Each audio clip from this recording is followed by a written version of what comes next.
Diamonds. I'm here with Forrest Lidicote, the president and a head coach of the North Peace Minor Baseball Association. We're here obviously on a practice day. I think on the other field it looks like a scrimmage going on. It's an actual game. It's an actual game, Yeah. so that's got to feel good. I mean, just talk a little bit about the response to the tough winter we've had. Yeah, basically most of us didn't even think we'd be playing baseball this year. Like last year we didn't have a season. It was shut down. They said we could have played in the summer, but typically our baseball seasons go pretty much from May 1st till the end of school year. So we just decided not to have a season last year. So this year we're quite excited to have a season.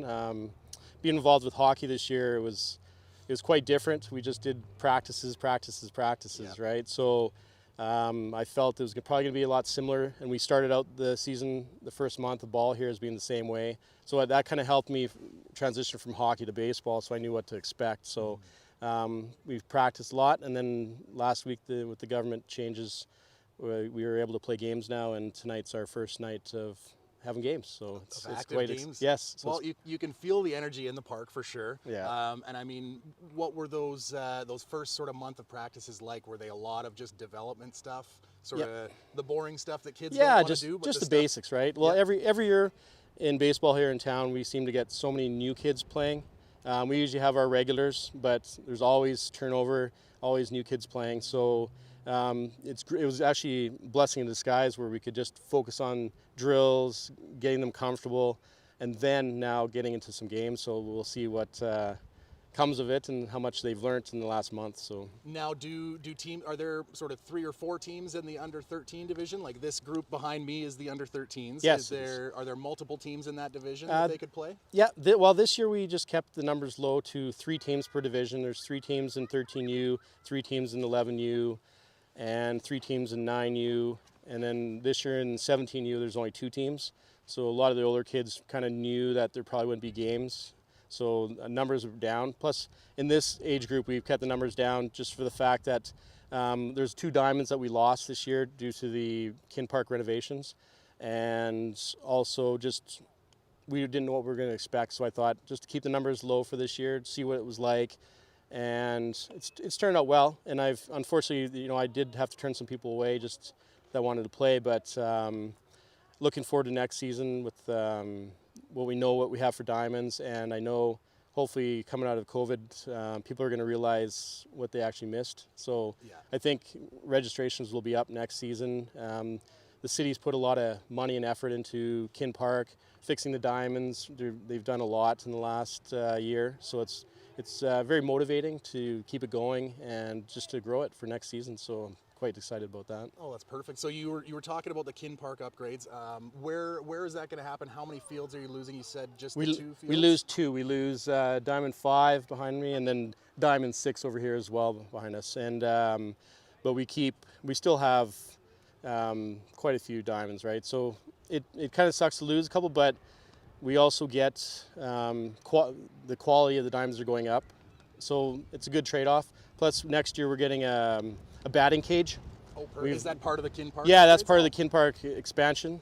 And so that'll be between Diamond 1 and 2. So that'll be exciting because it's great to have a batting cage. Kids love to bat. So I look forward to that. And then hopefully that spurs some interest. And yeah, I just love to keep growing the sport and hopefully get back to, like 3 years ago, we had over 400 kids playing ball. This year we're about 230. So I'd like to get back up to in the 400s and get maybe some traveling teams and get competitive baseball going too. Well, that was going to be my next question. I guess, I mean, it's probably too early to start planning out or hoping to plan out events for this summer, but I'm assuming, with the games that you can play here, especially with the winter we just had, kids are probably, they're happy with just playing any type of game. Yes. They don't have to jump in the car, head down to Vancouver, or something crazy like that. It's sort of more home-based or more local, but I'm guessing the kids will probably benefit from it nonetheless. Oh, for sure. Yeah, just getting out and playing, just having something to do, getting out of the house.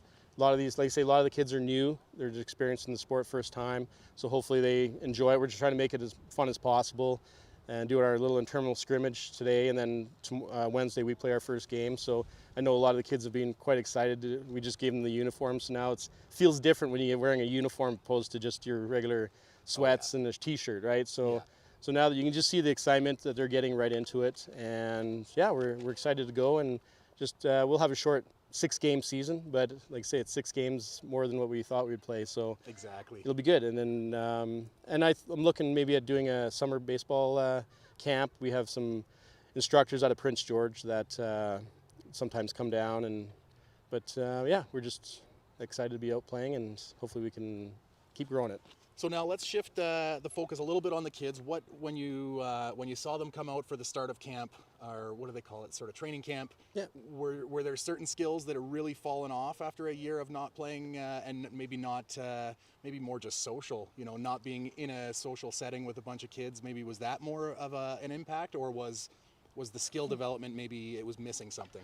No, I think on a whole, most kids take a little while to get going. There was, mostly just get the mechanics. Like kids at 13-year-old, 11-year-old, those ages, it's like riding a bike for them. A lot of these kids, they just can throw well. You just straighten out a few mechanics here and there, and then I've seen a huge difference in the last month, just from start to finish, just adjusting their mechanics somewhat, and confidence. I think it's just more of their confidence, batting, just throwing.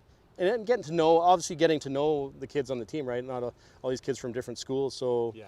it's more just kind of getting the feel of your teammates. And now I think we feel like we're a team now. So yeah, it's pretty exciting. Well, there's definitely, the social benefit of that, being a part of a team, and the other thing I think of as a hockey player who then would switch to spring summer sports. It was not a vacation, but it was more of a relaxing spring sport where I could kind of get a little bit of that rigidity and that sort of structure out and just have fun, and whether it was playing out in the sun, playing lacrosse, or playing baseball, it was just nice to be outside. Are you noticing the kids, a little bit of a change in their mood or their demeanor now that they're back at it? Oh, for sure. Yeah, they love being outside, right? Attendance has been great. I haven't had too many kids not show up. Like, we practice twice a week, so yeah, attendance has been awesome. I've seen at other diamonds at other teams, they've been getting good numbers. So you can feel that kids want to be there and be outside and get playing. So no, it's good. Well, and then, the other side of it, you're a coach, you're a parent. You've got a couple of coach parents out there. It's got to feel good as a parent and a coach who's, a sports-based person to be back at it as well. Talk a little bit about, being an adult or a parent and being able to share that energy with the kids. Yeah, absolutely. For me, I love baseball and I love sports. So just to be involved in all my kids' sports, and a lot of the kids I know from hockey or whatnot, just to build that relationship with them and just see their excitement. I feed off of it as well, right? So it's one of my favorite things to do is just be out there and coach and just play. I find myself playing more than them. I'm just a big kid at times, so no, it's very enjoyable. And when I get more coaches and parents involved, you can see it in them, right? A lot of parents are quite nervous, or no one wants to initially coach or initially get involved, but that first time that they do, they're like, why wasn't I doing this a long time ago? Because that's something their kids will remember, right? Yeah. I remember when my parents got involved. So there's an art to running a perfect practice, but there's also a lot to be said about just showing up, having energy, and just being positive, right? And any parent is able to do that, and I think the kids, like you're saying, are probably going to get a big benefit out of not just the kids being there, not just the parents being there, the coaches, everybody's getting back at it. Maybe the last question, who do people cheer for here? Is this a Toronto Blue Jays fan base? Is this Seattle Mariners, or is it spread all across? No, I notice most of the kids are Blue Jays fans. When you see a lot of kids bring out in practice their gear, they're always wearing Blue Jays hats or whatnot. You see the odd other team out there, but I think they cheer for the Canadian team and get involved with that. So it's good. I'm just happy they're cheering for any team. So. Perfect. Well, I think that's got it for the community roundup. Forrest Lidicote, president, coach of the under 13. Yep. With the North Peace Minor Baseball. Thanks so much for doing this. I really appreciate it. For this interview and for everything else.